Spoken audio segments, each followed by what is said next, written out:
एक बार देखा कि कल क्या हमने पढ़ा था। This is x is equal to a। ये मेरा ग्राफ है, मान लो ऐसा। तो सभी को लिमिटिंग वैल्यू निकालते कैसे हैं पता होगा कि as x tends to a, left साइड से हम बात कर रहे हैं, जैसे जैसे x a की ओर टेंड कर रहा है वैसे वैसे fx क्या किसी कांस्टेंट वैल्यू की ओर जा रहा है क्या। मान लो इसको 3 मान लिया हमने, क्या fx किसी कांस्टेंट वैल्यू की ओर जा रहा है? तो हाँ, यहाँ पर fx 3 की ओर जा रहा है, तो लेफ्ट हैंड लिमिट क्या हो जाएगा 3। ऐसे ही हम अलजेब्रिकली करते थे टेबुलर फॉर्म में, यहाँ पर ग्राफिकली उसको देख रहे हैं। फिर हमने राइट साइड से अप्रोच करना स्टार्ट किया। As x approaches to a, function के ग्राफ पर हम चल करके आए और देखा कि fx क्या किसी कांस्टेंट वैल्यू की ओर जा रहा है क्या। तो हाँ, यहाँ पर fx कांस्टेंट वैल्यू 3 की ओर जा रहा है, तो हमने लिखा RHL इज इक्वल टू 3। ये हमें पता है टेबुलर फॉर्म से भी और अब ग्राफ से भी। यहाँ पर देखो ओपन सर्कल है। ओपन सर्कल का मतलब क्या है कि fx की वैल्यू 3 नहीं है, fx की वैल्यू 3 की ओर जा रही है ना। सिमिलरली राइट साइड से भी fx की value as x tends to a 3 नहीं है, 3 की ओर जा रही है। ठीक है, अब यहाँ पर क्लोज सर्कल यहाँ पर लगा दिया हमने। तो ये क्लोज सर्कल का मतलब आपको पता है क्या होता है, f ऑफ a, ये फंक्शनल वैल्यू है। तो क्या कोई मुझे बता सकता है कि ये फंक्शन जो है वो कंटिन्यूअस है या डिसकंटिन्यूअस है? कोई बता सकता है? डिसकंटिन्यूअस। डिसकंटिन्यूअस है। क्यों? इसको अलग से ग्राफ हटा करके देख लिया, हो क्या रहा है। ये है x is equal to a, हम जा रहे हैं x के पास, तो फंक्शन कहीं जा रहा है। ये हमने कहा था कि x कभी a तक पहुंचेगा नहीं, x के बहुत पास होगा, लेफ्ट साइड से भी और राइट साइड से भी, तो कभी पहुंचेगा नहीं। जैसे ही a पर पहुंचा, फंक्शन की वैल्यू यहाँ पर पहुंची, तो आपने पेन से ड्रॉ करना शुरू किया। ऐसे आप पेन से ड्रॉ करते गए, x के बहुत पास पहुंचने के बाद आपको पेन को उठाना पड़ रहा है। देखो मेरे पेन को, देखो यहाँ पर ध्यान से कैसे मूव कर रहा है। पेन को आपको उठाना पड़ा, ये पॉइंट a था, मान लो ये b था, और कोई तरीका नहीं है a से b पहुंचने का, आपको हवा में उठा करके b तक पहुंचना पड़ा। फिर जब आप x is equal to a के राइट में जाओगे, तो वापस से b से उठ करके आपको a में आना पड़ा और आप ऐसे चल दिए। तो आपने देखा कि x is equal to a पर, exactly x is equal to a पर फंक्शन का ग्राफ ब्रेक हुआ, तो इसको हमने कहा डिसकंटिन्यूअस। ऐसा क्यों हुआ? क्योंकि लिमिटिंग वैल्यू और functional value x is equal to a पर अलग अलग आई, ऐसा इसीलिए हुआ। अब हम दूसरा सिनारियो लेते हैं। ये है x is equal to a, left side में ग्राफ एग्जिस्ट कर रहा है, वो यहाँ पर अप्रोच कर रहा है। राइट साइड में भी ग्राफ अप्रोच कर रहा, एग्जिस्ट कर रहा है, वो ऐसे अप्रोच कर रहा है x is equal to a को। और यहाँ पर एक क्लोज सर्कल है, क्लोज सर्कल मान लिया इसकी वैल्यू है 3। तो लेफ्ट साइड से हम ग्राफ पर चल करके आए ऐसे, जैसे जैसे x a को अप्रोच कर रहा है, fx एक कांस्टेंट वैल्यू 3 को अप्रोच कर रहा है। जैसे ही x a हुआ, फंक्शन की वैल्यू 3 हो गई, यानी अभी भी मेरा पेन क्या है, इसी लाइन के ऊपर है, हवा में नहीं उठा एक भी बार। जैसे ही x इज इक्वल टू 3 के राइट में अपन गए, यहां से ही फंक्शन ग्राफ मतलब है, तो हमने फंक्शन के ऊपर ऐसे चलना शुरू किया। पेन को मुझे एक भी बार पेज के ऊपर हवा में नहीं उठाना पड़ा। तो इस तरह का फंक्शन क्या है, कंटिन्यूअस या डिसकंटिन्यूअस? कंटिन्यूअस। कंटिन्यूअस है। सर क्यों पेन को उठाना नहीं पड़ रहा है? देखो ना, क्योंकि जैसे जैसे आप x is equal to a की तरफ जा रहे हो, आपका ग्राफ भी 3 की तरफ जा रहा है। इसको मैं अगर हटा दूं, तो ये ग्राफ आपका 3 यहाँ पर है, मान लो y एक्सिस है, और 3 ये है वैल्यू। तो 3 की तरफ आपका ग्राफ जा रहा था, ये ए है। तो आप ए तक पहुंचे नहीं हो, एक्स ए की तरफ जा रहा है, ए तक पहुंचा नहीं है। और आपकी वैल्यू कहाँ की ओर जा रही है? देखो 3 की ओर जा रही है ना, यहाँ तक जा रही है लेफ्ट साइड से। राइट साइड से भी ऐसा ही हो रहा है, दोनों तरफ से 3 की ओर जा रही है। और x is equal to a पर भी इसकी वैल्यू 3 है। तो आपको देखो ना, ग्राफ पर जब आप चल करके जाओगे तो आपका पेन सीधे ऐसे काम करता जाएगा। एक भी बार पेन को उठाने की जरूरत पड़ी क्या? नहीं पड़ी हवा में। जबकि पिछले केस में क्या था? पिछले केस में आप ऐसे जा रहे थे, ए के बहुत पास तक आप ऐसे गए, एग्जैक्टली ए पर पहुंचे तो आपको पेन को ऐसे उठा करके ए से बी तक पहुंचना पड़ा। फिर ए के राइट साइड में जाना है तो बी से वापस से आपको इस पाथ से ए तक पहुंचना पड़ा और फिर ऐसे गए।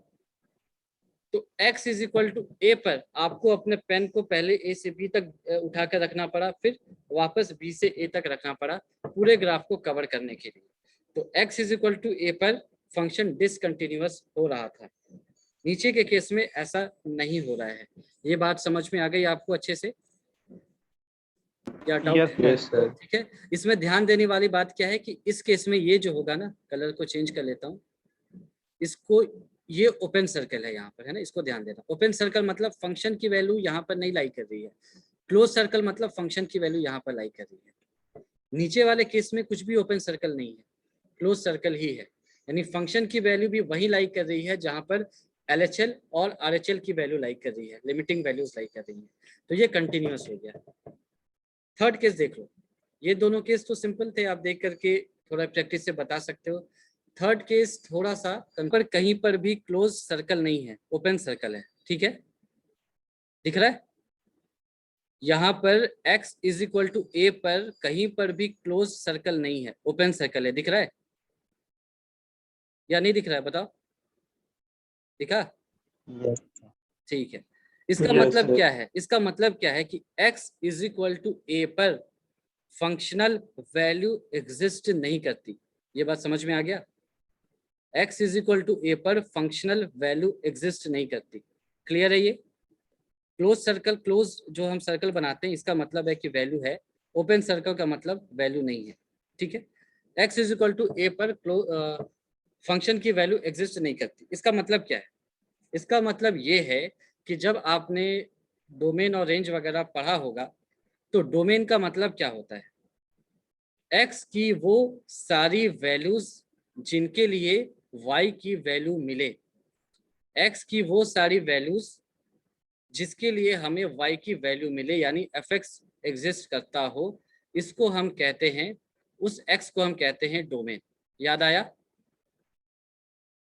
कि वो x की सारी इनपुट्स जिसके लिए मुझे आउटपुट मिलता है उसको अपन कहते हैं डोमेन।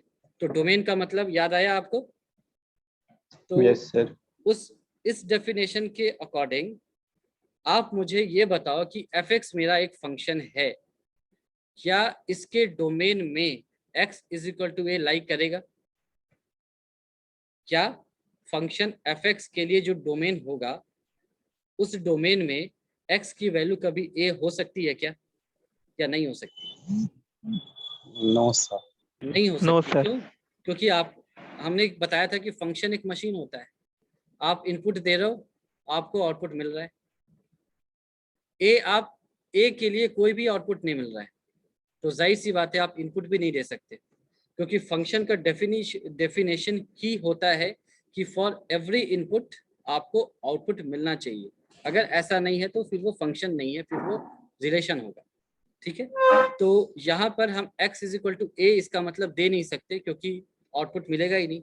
इसका मतलब लिख लिया, x is not in the domain of fx। ठीक बात है, x is not in the domain of fx। Sorry, x नहीं, x is equal to a।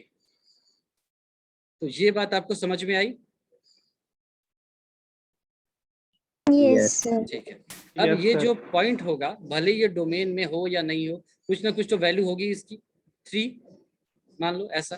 तो जब अपन लेफ्ट साइड से जा रहे हैं तो मेरा फंक्शन जो है वो किधर जा रहा है, 3 की ओर जा रहा है, ऐसा बोल सकते हैं क्या?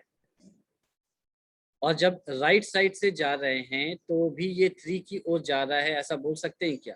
तो लेफ्ट हैंड लिमिट और राइट हैंड लिमिट तो एग्जिस्ट कर रहा है, दोनों 3 है। भले ही functional value x is equal to a पर एग्जिस्ट करे या ना करे, but x tending to a पर लेफ्ट हैंड लिमिट 3 है, और x tending to a plus पर भी, यानी RHL के लिए भी लिमिटिंग वैल्यू 3 है। यहाँ तक की बात आपको समझ में आ गई अच्छे से या नहीं है, ये बताओ। Yes. ठीक है, Yes, sir. अब इस पर क्वेश्चन क्या आएगा? यहाँ तक तो चलो बेसिक ही है, आपको पता ही है लिमिटिंग वैल्यू कैसे निकालते हैं। इस पर क्वेश्चन क्या आएगा? इस पर क्वेश्चन ये आएगा कि आप मुझे ये बताओ कि x is equal to a पर फंक्शन कंटिन्यूअस है या डिसकंटिन्यूअस है। क्वेश्चन ये है। इससे पहले चीजें सिंपल थी। अगर ये क्लोज था यहाँ पर तो हमने कह दिया कि ये कंटिन्यूअस है, अगर ये ओपन था और क्लोज कहीं और था तो हमने आसानी से कह दिया कि फंक्शन डिसकंटिन्यूअस है। लेकिन जब क्लोज को हमने गायब कर दिया, यानी उस वैल्यू को ही गायब कर दिया, और ओपन लगा दिया, यानी कि वो डोमेन में ही नहीं है x इज इक्वल टू ए, तब x is equal to a पर फंक्शन कंटिन्यूअस होगा या डिसकंटिन्यूअस होगा, ये क्वेश्चन है। तो आपको क्या लग रहा है? Continuous. आपको क्या लग रहा है? कंटिन्यूअस होगा तो क्यों होगा, डिसकंटिन्यूअस होगा तो क्यों होगा, बताओ। कंटिन्यूअस होगा So तो क्यों होगा? continuous. देखो, sir. x is equal to, अगर हाँ हाँ बोलो। ये सर अगर लेफ्ट हैंड लिमिट और राइट हैंड लिमिट इक्वल होता है। लेफ्ट हैंड लिमिट और राइट हैंड लिमिट इक्वल होते हैं तो ठीक है, लिमिटिंग वैल्यू एग्जिस्ट करेगी, लिमिट एग्जिस्ट करेगी उस पॉइंट पर, ठीक बात है। आगे कंटिन्यूटी के लिए, और सर अगर ये सर एफ ए अगर इक्वल हो जाए ये तीनों के साथ। ये भी होना चाहिए था, पर यहाँ तो ये बात ही नहीं कर सकते क्योंकि वो है ही नहीं। अगर होता तब तो आसानी से निकाल देते ना। प्रीवियस 2 केसेस में मैंने क्या बोला, ये केस कंफ्यूजिंग क्यों है? क्योंकि यहाँ पर तो ये डोमेन में ही नहीं है, ए एफ एक्स के डोमेन में ही नहीं है, तब अपन कैसे बताएंगे? तब हम कैसे बताते हैं उसको देखो।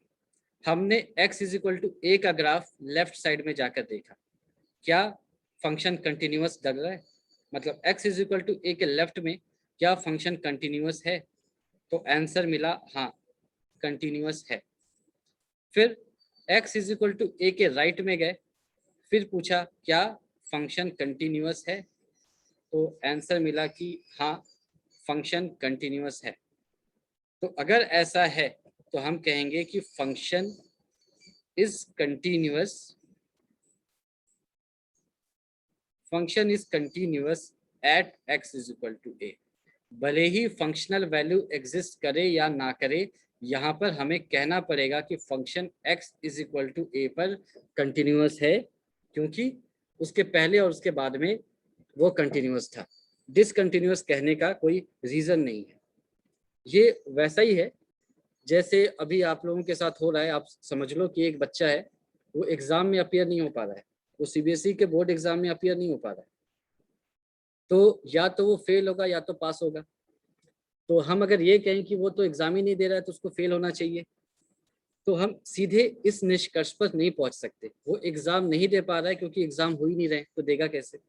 तो हमें उसके प्रीवियस मार्क्स को देखना पड़ेगा कि उसके पहले के मार्क्स कैसे थे। जाहिर सी बात है आरएचएल नहीं देख सकते क्योंकि वो 12th पास करेगा तभी ग्रेजुएशन में जाएगा, तो इस केस में पहले के मार्क्स ही देखेंगे। अगर उसमें वो पास होता रहा है तो वहां से हम उसको कंडीशनली पास कर देंगे, ठीक है। उसको फेल करने का कोई रीजन नहीं है क्योंकि वो एग्जाम देने के लिए अलाउड ही नहीं था। यहाँ पर भी वैसा ही है कि जब फंक्शनल वैल्यू है ही नहीं, जब वो डोमेन में ही नहीं है, तो हम ये नहीं कह सकते कि अच्छा ये तो ओपन हो गया तो यहाँ पर कुछ खाली रह गया तो फिर इसको जंप करके आना पड़ेगा तो डिसकंटिन्यूअस है। उसको कंटिन्यूअस होने का मौका ही नहीं दिया हमने, तो डिसकंटिन्यूअस नहीं कह सकते। हमको देखना पड़ेगा उसके लेफ्ट में उसका बिहेवियर कैसा है, उसके राइट में उसका बिहेवियर कैसा है। अगर वो दोनों जगह कंटिन्यूअस है तो फिर वो कंटिन्यूअस ही रहेगा। ये बात समझ में आई अच्छे से आपको या डाउट है इसमें? बताओ भाई, ये यस लॉजिक सर। समझ में आ गया? इस पर बेस्ड जब सीबीएसई आपके मजे लेना चाहे तो ऐसे क्वेश्चंस वो आते रहते हैं, हर बार तो नहीं आते, हर 2 साल 3 साल के बाद ऐसे क्वेश्चंस आए हैं आपके सीबीएसई बोर्ड में, जहां पर उसने डोमेन की वैल्यू, जिस पॉइंट पर वो आपसे कंटिन्यूटी चेक करने के लिए कह रहा है, उसको डोमेन से ही गायब कर दिया। तो उस केस में अधिकतर लोग ये सोचते हैं कि ये डिसकंटिन्यूअस हो गया, ऐसा नहीं है। हम उसके बिहेवियर को चेक करेंगे लेफ्ट में, राइट में, और ऑब्वियसली वो कंटिन्यूअस ही आएगा। हाँ खुशी बोलो। सर एक बार और बता देंगे कंटिन्यूअस कैसे चेंज मतलब चेक करते हैं? इससे पहले जो हमने कंडीशंस देखे 1 और 2, वो आपको समझ में आ गए थे या उसमें डाउट है? यस। ठीक है। थर्ड केस में हमने कहा हम x is equal to a एक पॉइंट है, उसकी बात कर रहे हैं कि भाई मेरा जो फंक्शन है वो कुछ ऐसा होगा, आगे ऐसा होगा, ये fx का ग्राफ है। लेकिन x is equal to a पर, मतलब इनपुट हम a नहीं दे सकते, यानी कि F A does not exist, ये एग्जिस्ट ही नहीं करता। अब मुझे फिर भी आप a पर ही बताओ कि ये फंक्शन कंटिन्यूअस है या डिसकंटिन्यूअस है, तो ये थोड़ा चैलेंजिंग है। क्यों? क्योंकि जो बेसिक डेफिनेशन है वो क्या होता है कि LHL is equal to RHL is equal to ये फंक्शनल वैल्यू। अगर ये तीनों बराबर हैं तब फंक्शन कंटिन्यूअस होता है, पर यहाँ पर तो आप ये कह रहे हो कि भाई ये एग्जिस्ट ही नहीं कर रहा है, अब कैसे कहें कि ये कंटिन्यूअस है या डिसकंटिन्यूअस है? फिर अपने लॉजिक से सोचा, पहले LHL RHL के बारे में देखा, लेफ्ट साइड से ग्राफ पर चलना शुरू किया और देखा कि क्या वो किसी फिक्स वैल्यू की ओर जा रहा है, तो आंसर मिला हाँ, वो एक वैल्यू है y इज इक्वल टू 3, उसकी ओर जा रहा है, LHL एग्जिस्ट करता है। राइट साइड से देखा तो वो भी एक फिक्स वैल्यू की ओर जा रहा है, यानी RHL भी एग्जिस्ट कर रहा है। अब क्या ये दोनों इक्वल हैं LHS RHL? तो आंसर मिला हाँ, ये दोनों इक्वल हैं, इक्वल टू 3, यानी x is equal to a पर लिमिट तो एग्जिस्ट कर रही है। अब सारी कहानी आती है फंक्शनल वैल्यू पर। अगर फंक्शनल वैल्यू भी बराबर हो जाए तो ये कंटिन्यूअस है और एल्स से डिसकंटिन्यूअस है। तो यहाँ पर हमने देखा कि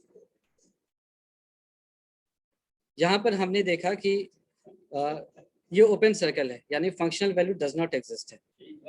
तो जाहिर सी बात है हम यहाँ पर डायरेक्टली कुछ नहीं बता सकते। इसके लेफ्ट में गए, ग्राफ से पूछा कि भाई तो कंटिन्यूअस है या डिसकंटिन्यूअस है, आंसर मिला कि मैं तो बहुत ही स्मूथ सा ग्राफ हूँ, कंटिन्यूअस हूँ।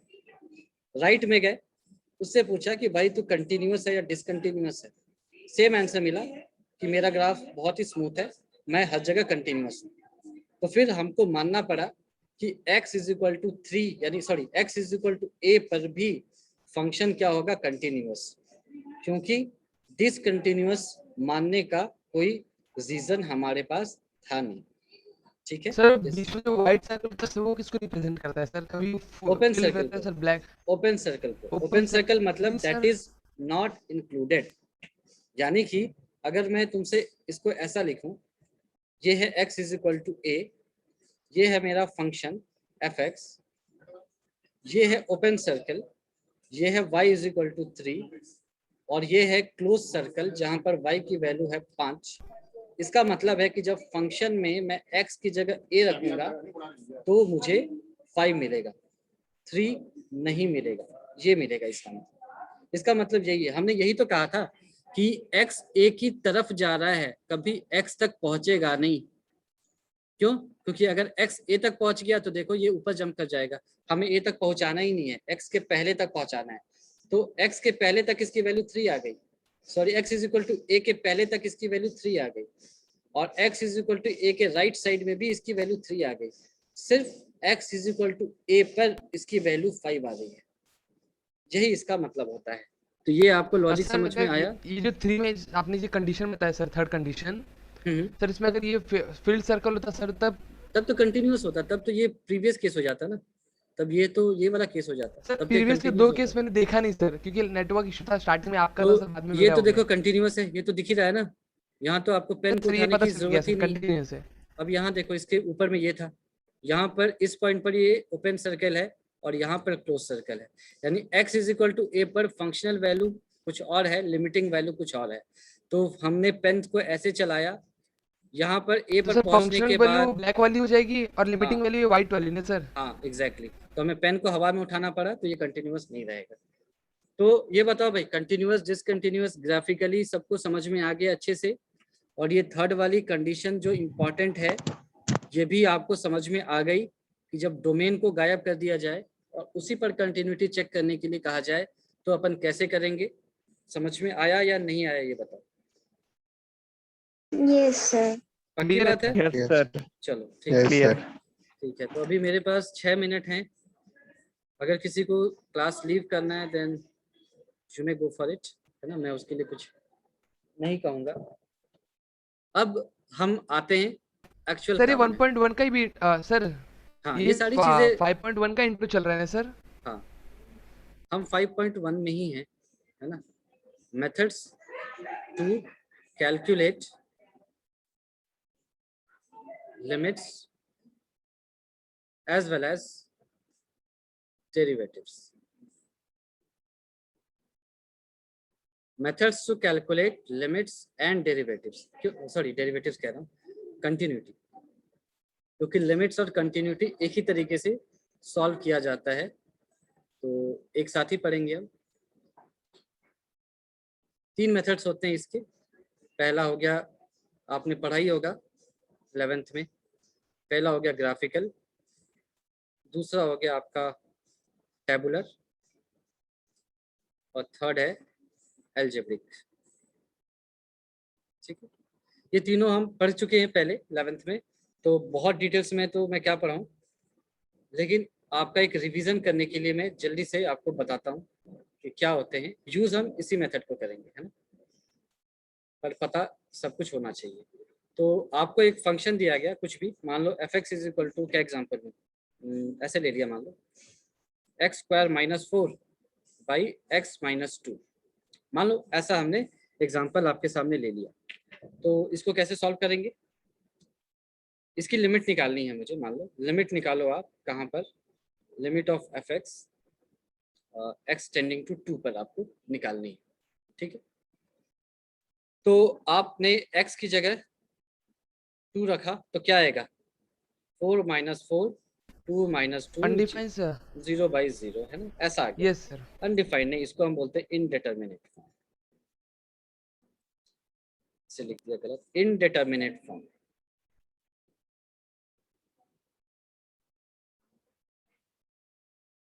देखो हमने 2 क्लास पहले, इनफैक्ट कल भी एक बात कही थी कि x can never be equal to a। For example यहाँ पर x can never be equal to 2। तो आप में से कुछ स्टूडेंट्स ने पूछा था क्यों? x टेंडिंग टू 2 है, x 2 के बहुत पास जा सकता है, लेफ्ट साइड से भी और राइट साइड से भी, पर 2 नहीं हो सकता। क्यों नहीं हो सकता? आप देख सकते हो, जैसे ही x 2 होगा आपको मिलेगा क्या? 0 बाई 0। इसको सॉल्व नहीं किया जा सकता नॉर्मल मैथमेटिक्स से, ये इनडिटरमिनेट फॉर्म में आ गया। इसीलिए हमको x को 2 तक नहीं जाने देना है, 2 से थोड़ा सा पहले और थोड़ा से बाद में जाकर के इसके बिहेवियर को अपन चेक करते हैं। ठीक, तो कैसे चेक करेंगे? तो यहाँ पर हमने ग्राफ बना लिया एक्स एफ एक्स। इसी क्वेश्चन को हम तीनों मेथड से सॉल्व करेंगे और फिर इस कंक्लूजन तक पहुंचेंगे कि कौन सा मेथड हमारे लिए ज़्यादा सही है। ठीक, तो हमने क्या रखा? -1 रखा x, फिर 0 रखा, फिर 1 रखा, फिर 2 रखा, फिर 3 रखा, फिर मान लो 4 है और फिर है 5। और fx मैं फिर से आपके सामने लिख देता हूँ यहाँ, x square minus 4 by x minus 2। अब आप में से जिसकी कैलकुलेशन अच्छी है वो मुझे जल्दी से आंसर बताता चला जाए। तो पहला आंसर क्या होगा? मेरे ख्याल से ये 1 आ रहा है। 1 आ रहा है क्या? -1 का होल स्क्वायर, तो 1 1 माइनस 4 यानी कि -3, नीचे भी -3, 1 आ जाएगा। 1 आ रहा है। 0 रखोगे आप तो क्या 2 आएगा? ये 2।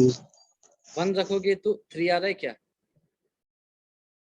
ठीक है, 1 रखोगे तो 3 आ जाएगा, सॉरी 1 रखोगे तो क्या आएगा? 1 minus 4 which is equal to -3, 1 minus 2 which is equal to -1। हाँ सही है, 1 रखने पर ये 3 आएगा।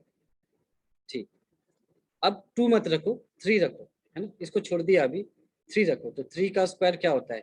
9 माइनस 4 5 बाई 3 माइनस 2 1, तो ये 5 आ गया, ये 5 आ जाएगा, 5 बाई 1। 4 रखा तो ये 6 आ जाएगा, और इसी ऑर्डर में चल रहा है, आप देख सकते हो 1 2 3, तो 5 7 6 आएगा सर। 7 आना चाहिए, है ना। तो हम बिना कैलकुलेशन के भी इसको बता सकते थे। 2 रखा तो क्या आएगा, 4 2 रखा तो 4 by 2, sorry 4 minus 4 by 2 minus 2, 0 by 0, यानी कि इनडेटरमिनेट फॉर्म है, 0 इनडेटर ओके सर। ऐसा आएगा क्या? ठीक है, अब इन सारी चीजों से हम ग्राफ बना सकते हैं। आपने 9th और